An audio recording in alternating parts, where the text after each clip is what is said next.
Dobra vam večer. Još jednog pretežno sunčanog dana, većinom i vrućeg, kakvih je i u ovome ljetu, posvuda više od prosjeka. Podjednako, mnogima vjerojatno i teže podnošljivo diljem Hrvatske bit će još samo sutra, ponegdje i u subotu, pa prije nedeljnog znatnijeg pada temperature razmislite o sutrašnjem osvježenju u brdu, šumi ili uz neku vodenu površinu, makar uz vodoskok. Pritom će, kao i danas, i sutra biti lokalnih razvoja oblaka i pljuskova, zamjetno češći, obilniji, bit će za vikend kada će mjestimice biti olujnog nevremena, jer će do nas doći dio ovih frontalnih poremećaja s osjetno hladnim zrakom. Atmosferu će dodatno destabilizirati i poneka ciklona Podnoalpa. No sutra vrijeme još neće odviše remetiti aktivnosti na otvorenome Vukovarskog filmskog festivala, a i drugdje po Slavoniji, Baranji i Srijemu.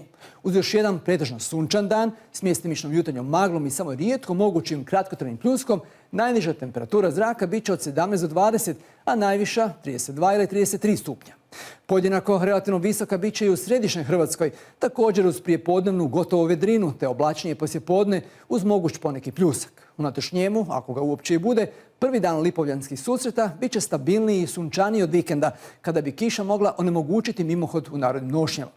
Pljuskovi i grmljevina sutra su najvjerojatniji u Gorju i unutrašnjosti Istre, dok će uz more do večeri biti većinom suho i pretežno sunčano uz uglavnom slab vjetar te mirno ili malo valovito more.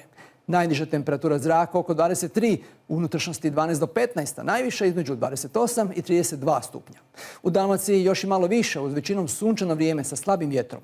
Vjerojatnost poslijepodnevnih pljuskova postojaće uglavnom u unutrašnjosti, osobito u Zagori, a i Konavlima.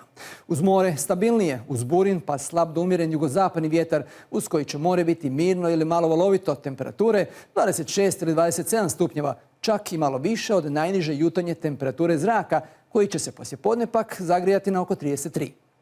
Vruće će još i u subotu biti na istoku i jugu unutrašnjosti, ali ne i u zapadnim krajevima, gdje je kiša moguća već prije podne, a osobito će poslijepodne biti izraženijih pljuskova i grmljavine, ponegdje vjerojatno i olujnog nevremena. Nestabilno će biti i u nedjelju, te osjetno hladnije, poslijepodne često i za 10 stupnjeva nego danas i sutra, ponegdje i u subotu. U ponedjeljak slijedi razvedravanje, ali i nastavak svježine.